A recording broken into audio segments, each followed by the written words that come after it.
Alistar pays less mana for his mayhem. Lucian's pursuit is more relentless, and we're putting jungle creeps on the clock. Welcome to patch 412.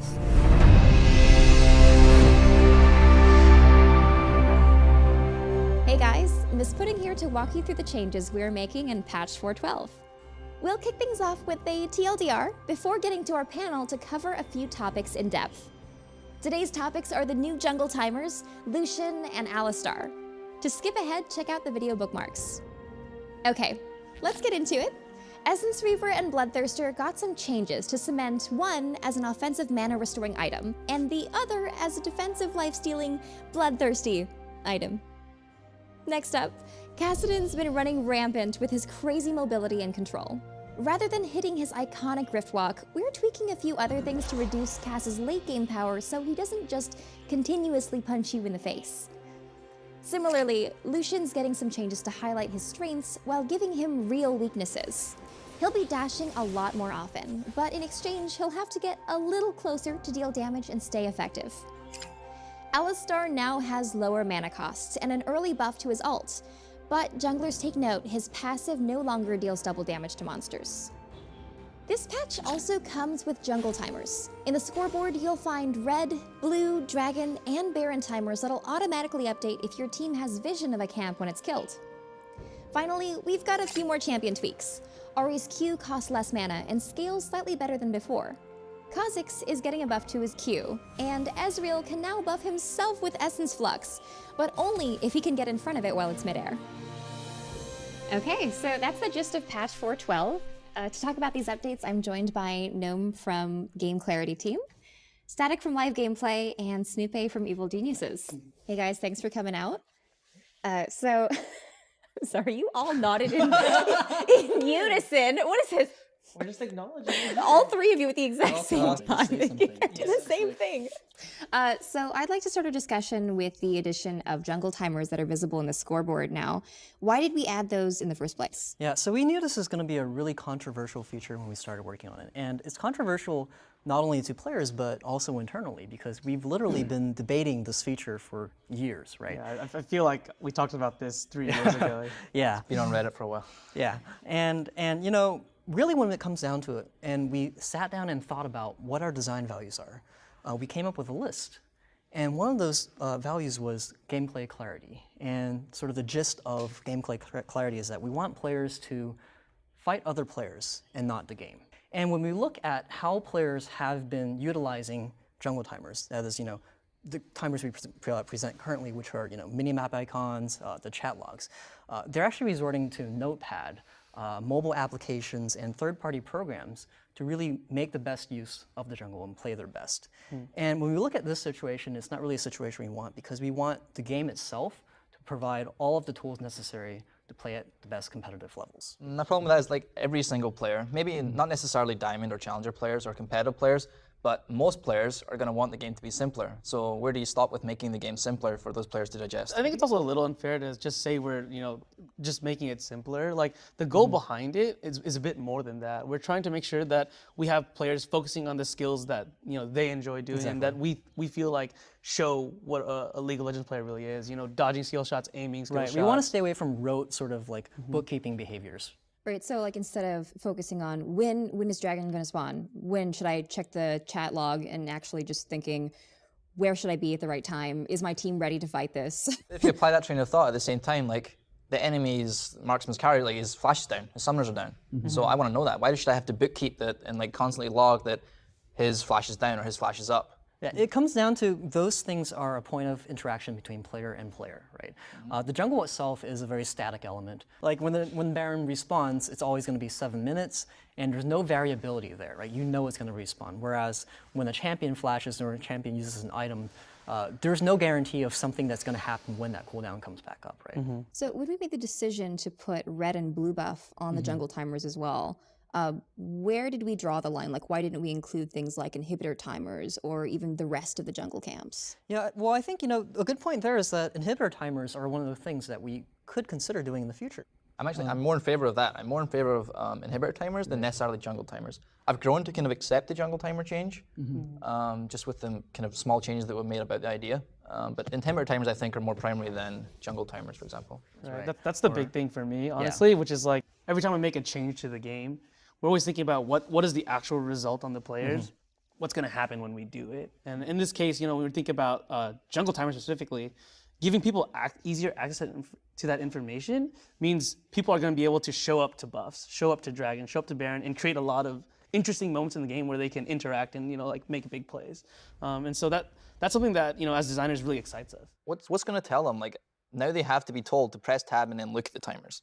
It being in tab, right? Anytime you do check your score, you do get to see, hey, when is Baron up? When is Dragon going to be up? And that's sort of our way of almost hiding it, but also keeping it very accessible. Like when you do check your score, you get that little glimpse of information. And from my point of view, it's not that much different from checking the chat log, but now the onus is on all of the players to understand, like when. I don't understand the point where you make about we want to hide it, like slightly. I don't understand that, because if we want to be more transparent and like just give them this information that's already there, why would we slightly disguise it? That's a really good question. It's not that we necessarily want to disguise it, but it's also like, hey, this is a big chunk of the UI. We don't want to always keep it up. Because when we do keep it up, right, it becomes a prescriptive element. You see a big countdown at the top of the screen, and you kind of understand, oh my gosh, countdown to 0, I better be there. And that's really not what we want to get to. What we do want to get to is like, hey, this is this optional information that you can make use of to make your own decisions. Yeah. So let's go ahead and move on to Lucian. He's been consistently strong in competitive play, and I mean, especially in solo queue, I think. What is it about his kit that's so difficult to balance? I mean, he's just a super well-rounded kit. He's a kit that has a lot of strengths, but not necessarily any weaknesses. He's got great damage. He's got great safety through mobility. And when you put that all together, you get a champion that can kind of react to any situation and not necessarily care, about what the enemy's doing or what he needs to do this game. It's just, I'm Lucian, and I have a great chance to win. I'm Lucian. Yeah. He synergized really well with like any like aggro support, for example. He just synergized so well with, because those early levels he could punish you like really, really hard, because he could choose to go in, he could choose to go backwards. He could also push the wave like relatively fast compared to other ADs. So that early phase of the lane where it can be decided on whether you get level 2 first or whether you get level 3 first, he was very potent in that aspect. So in giving him a weakness, we reduced his attack range, his Q cast range. Attack range is one of the most sensitive things that affects a marksman power. Why do we decide to make that his weakness? It comes down to what do we perceive the core of Lucian to be? Because we're at a point where we have 100+ champions, and we need to make sure they're all different. They feel different. They provide something different to the game. Strategically, I think specifically is really important for like competitive. And so when it came down to it, he's got great damage. He's got great mobility. We had to find a way to make sure he had a weakness. He had something that people could exploit. Exactly. And so how do we increase the vulnerability in his kit? Well, we thought, if we could lower his range, maybe he can have a little bit harder time dealing with certain champions. My problem is you didn't just lower the range, you cut it from like 550 to 500, which I think is pretty big. It's severe, and we didn't take it lightly when we did it. I mean, like, we only did it because we were sure we wanted to amp up the strengths on the kit as well. I think we're going pretty crazy with the mobility we're giving him this patch. It's going to be really intense. Yeah, and thematically and mechanically, right? It's really what we want to focus on to make this champion really distinct from all the other AD carries in the game, right? For example, using a mage as a sort of analog, right? Lux, she's got really good damage, and she's got really long range. And previously, she had really high movement speed as well, right? And when we look at what makes Lux Lux, is it that she's fast, or is it that she has really long range and she lasers you across the screen, right? Pew pew. And that's what we really want to do, we want to apply that to Lucian as well. Right, so we gave him a lot more mobility with the cooldown reduction on his E. I actually was testing it out with 40% cooldown reduction, and he is just dashing all over the place, and I feel like that's actually going to buff his late game power a lot. It's hard to tell. I mean, honestly, like, I think against certain matchups, he will be better, and in certain matchups, he might be worse still, because the range matters. Yeah. One thing you have to question as well, like in the early game, if he's weaker in the laning phase because of the auto attack trading in lane, is he not going to translate into this mid-late game beast that he could be, because he just can't get out of the laning phase, as well as some other AD carries. It's definitely something we were aiming for, though, because right now, you pick him in the laning phase, you feel like you're going to get through it, and so you're going to at least get through it. And then get sometimes you can just crush someone and just like run away with by it. the blade, by So the I think moves. with the new setup, he will crush some lanes, he might get crushed in some lanes, you know, especially ones with like range disadvantages Caitlyn. and stuff. Yeah. Caitlyn's going to be probably a nightmare matchup. Already is, to be honest. That's true. Cool. So I do want to move on to Alistar before we run out of time. He's been a pretty low tier support pick in all levels of play, and I know that we're giving him better mana costs and better damage reduction on his ultimate at earlier ranks. What are our goals for actually giving him competitive viability, and how do these changes support that? Just Jungle Alistar coming back. Well, that's complicated. That's complicated. So I mean, we've always designed, originally intended, Alistar to be a support champion. You know, he brings a lot of cool mechanics and big play potential from that position. You know, we've seen even like Afromu and some Korean pro players do some really cool stuff with him, and we really love that about him. Or then a really crazy jungler. Yeah, and that's actually the problem. Is I think. You know, a couple of years ago, we went back and remade his passive and had this idea that maybe he could be a jungler. And what ultimately fell out from that was we had to nerf things about him that were really abusive in the jungle that made him very weak in the support role. I mean, it's like the mana costs are a large example of that. He's someone who, from the jungle, doesn't really feel that fair to play against. He comes out and knocks you away from your tower and then like CCs you for like way It's too like a long. free Malphite ultimate. And you have no time to react to it. But in lane, you know, you can use the brush, you can see his positioning, you can react to him.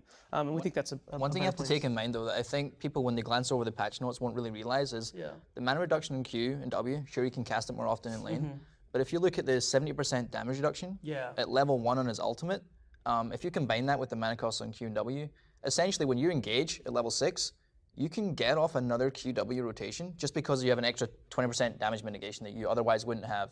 And that can be really strong when you're like going for fights or when you're escaping ganks or things like that. And that's one of the things that people overlook a lot.